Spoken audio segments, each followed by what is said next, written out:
Baik, Bapak Ibu semuanya, pagi ini saya akan coba bahas sebuah konsep yang mungkin bermanfaat bagi kita sebagai guru di sebuah sekolah maupun bagi sekolah tersebut.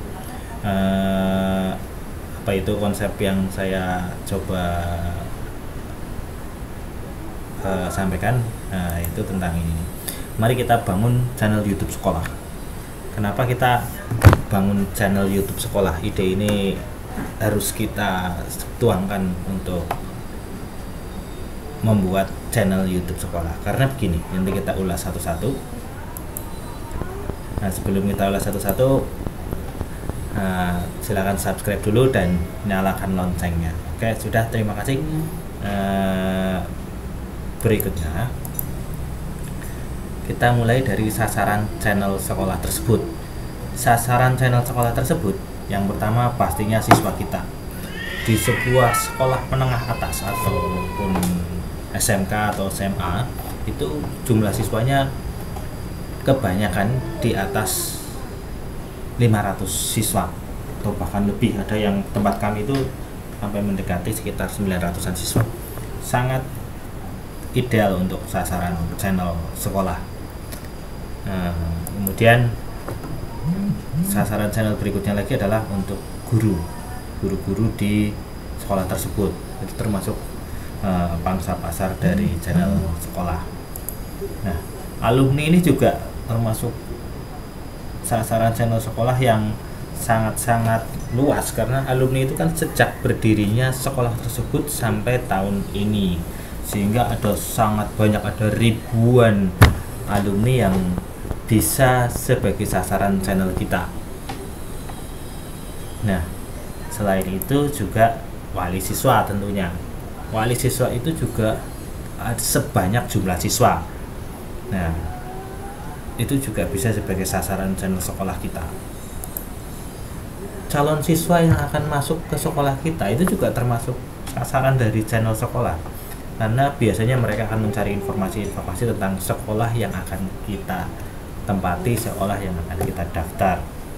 Nah, masyarakat sekitar tentunya ingin mengetahui tentang sekolah di lingkungan itu bagaimana sih. Nah, kita bisa menggunakan sebuah channel YouTube. Jadi sasarannya itu sebenarnya sangat banyak channel sekolah itu. Ada siswa, guru, alumni, wali siswa, calon siswa, masyarakat sekitar. Ada ribuan itu kalau kita bisa menyasar mereka semua. Cukup bagus untuk sebuah channel. Nah, kemudian manfaatnya dari channel sekolah itu apa saja? Nah, manfaatnya dari channel sekolah itu yang pertama tentunya memberikan informasi tentang sekolah. Memberikan informasi tentang sekolah. Kemudian bisa juga untuk meningkatkan brand sekolah, karena sekarang eranya adalah teknologi informasi, eranya adalah media sosial, semua itu mengakses Instagram, mengakses YouTube dan sebagainya, sehingga brand sekolah bisa kita tingkatkan dengan menggunakan channel YouTube.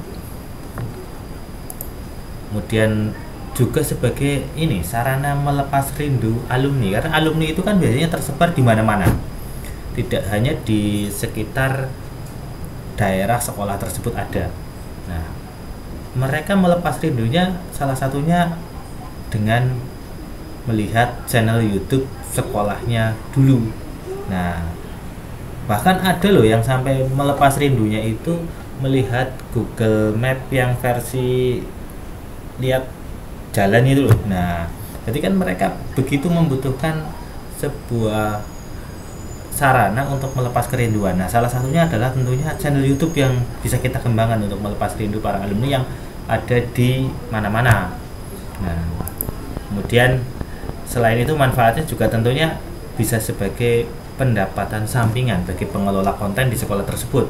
Kalau channelnya sudah dimonetisasi, sudah dapat dolar dari YouTube, itu bisa jadi pendapatan bagi pengelola konten.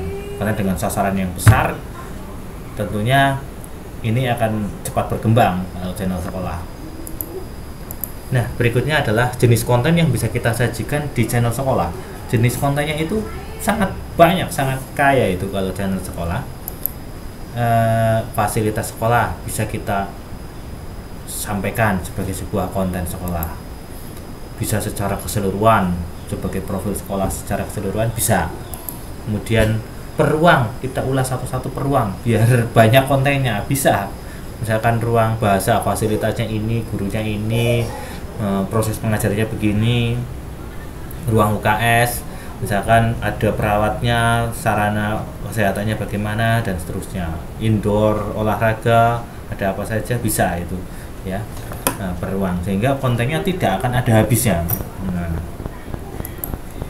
profil guru juga ada banyak, ada guru senior, ada guru junior, ada kepala sekolah, dan ada guru karyawan, ada bahkan ibu kantin pun itu termasuk yang dirindukan oleh para alumni.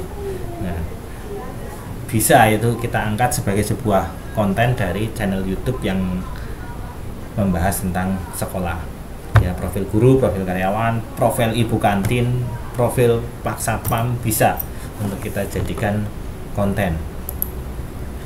Profil masing-masing ekstrakurikuler ada banyak, punya keunggulan, punya banyak kegiatan. Nah, di sana juga bisa kita angkat menjadi sebuah konten masing-masing ekstra tersebut. Nah, kemudian kegiatan sekolah tentunya ini sesuatu yang rutin, bisa kita dokumentasikan, bisa kita sajikan sebagai sebuah konten yang menarik. Nah, ini juga salah satu hal yang bagus ini untuk meningkatkan brand sekolah, profil alumni. Ketika alumni itu sukses, alumni itu punya usaha yang bagus, itu bisa kita angkat profilnya menjadi sebuah konten YouTube. Nah, sehingga konten YouTube untuk channel sekolah itu juga sangat beragam, sangat banyak, dan nggak ada habisnya. Nah,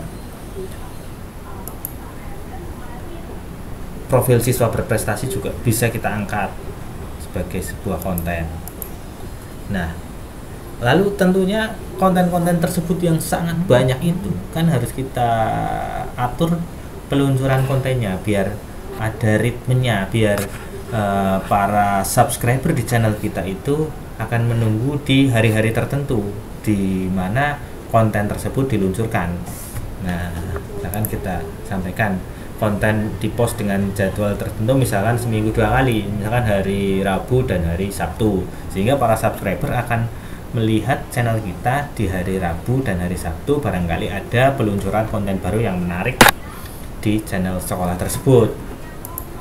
Nah, jenis konten juga kita random, jangan tiap hari profil ruang terus, tiap hari profil, tiap posting profil guru terus, tiap posting profil alumni terus, itu jangan, kita random. Hari ini, minggu ini peluncuran konten tentang fasilitas sekolah, berikutnya tentang profil guru, berikutnya lagi tentang ekstrakurikuler dan seterusnya, sehingga para penikmat di channel sekolah atau subscriber di channel sekolah menjadi selalu penasaran dengan konten apa yang akan diluncurkan di channel sekolah tersebut.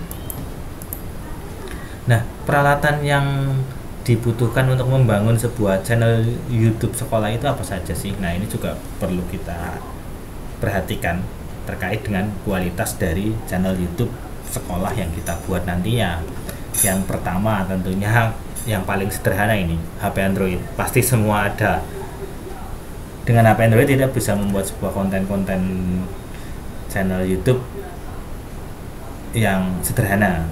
Nah, kemudian komputer untuk editing ini juga pasti ada, walaupun editing dari HP Android juga bisa, tapi akan lebih maksimal kalau kita menggunakan komputer. Ini insya Allah di setiap sekolah ada. Nah, internet untuk upload juga rata-rata ada lah di zaman sekarang ini.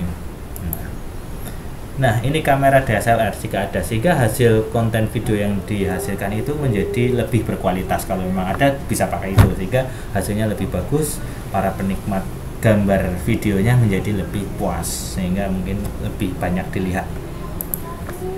Nah, gimbal ini gunanya untuk membuat kestabilan dari pengambilan gambar yang kita lakukan, sehingga tidak oyok-oyok. Nah, orang yang nonton aja udah pusing, apalagi tangannya itu memang gemetaran. Nah, jadi lebih goyang lagi hasil videonya. Ini peralatan yang bisa kita gunakan. Untuk yang pasti yang bisa cukup 3 ini sebenarnya sudah bisa untuk membangun sebuah konten channel sekolah. Tim, tentunya dalam membangun sebuah channel sekolah dibutuhkan sebuah tim, sehingga kerja kita menjadi terstruktur. Misalnya ada tukang membuat konsep konten, misalkan minggu ini kita mau membuat konten tentang ini, nah itu konseptornya sudah membuat, dia mau membahas tentang guru siapa, jalannya dari mana, pada saat ngajar disut tidak, terus wawancaranya mau tanya apa, bisa kita buat konsepnya dulu, bahas tentang ruangan ini fasilitasnya apa saja dan seterusnya, nah, bisa. Nah, tukang kameramen ini juga penting. Tukang kameramen itu jangan sampai yang tangannya gemetaran. Nah, ini juga sama mengetahui tentang tata kamera pengambilan video yang baik sehingga hasilnya menjadi bagus dan enak untuk dinikmati. Ini penting, ini pengetahuan untuk seorang kameramen. Nah, tukang editor video juga sesuatu yang sangat vital juga selain kameramen, karena kalau hasil kameramen videonya itu bagus tapi editornya kurang bagus, ya nggak bagus juga hasilnya, sehingga ini akan saling bersinergi juga. Nah, tukang upload sekaligus tukang promosi channel. Tukang upload gampang, tinggal upload, tapi bagaimana channel itu bisa dilihat oleh banyak orang, bisa di-subscribe oleh banyak orang. Nah, itu harus ada yang mempromosikan, misalkan memposting di media sosial, Facebook, di Instagram, ataupun juga di WA misalnya, atau bahkan di Japri satu-satu juga bisa. Nah, ini juga penting, ini promosi tentang channel. Nantinya kalau subscribernya sudah banyak mungkin tidak perlu promosi channel, tapi di awal-awal kita butuh ini. Nah, karena kita ada beberapa yang mungkin kita mewawancarai guru, mewawancarai alumni, mewawancarai siswa berprestasi, tentunya kita harus melakukan lobby-lobby ke narasumber tersebut. Mau tidak untuk kita wawancarai, mau tidak untuk kita masukkan ke channel YouTube sekolah. Nah, nanti konsepnya akan dibuat oleh sang pembuat konsep, paling tidak yang bersangkutan bersedia dulu. Nah, ini juga penting ini. Nah, jadi kapan lagi kita akan coba bangun channel sekolah? Nah, silahkan mari kita buat. Pangsa pasarnya luas, kontennya banyak, sarana pendukungnya juga rata-rata ada. Nah, jadi mari kita coba kembangkan channel YouTube kita, sekolah kita, sehingga bisa meningkatkan brand sekolah Bapak Ibu masing-masing. Nah, ini juga belum kita kembangkan di sekolah kami. Channelnya sudah ada di sekolah kami, tetapi belum dikembangkan dengan maksimal. Semoga nanti kedepannya di sekolah kami akan mengembangkan channel kita untuk meningkatkan brand sekolah menjadi lebih baik di media sosial, dan juga bisa untuk mendapatkan tambahan bagi sang pengelola konten tersebut. Oke, terima kasih. Semoga ini bermanfaat. Kita lanjut di video-video berikutnya.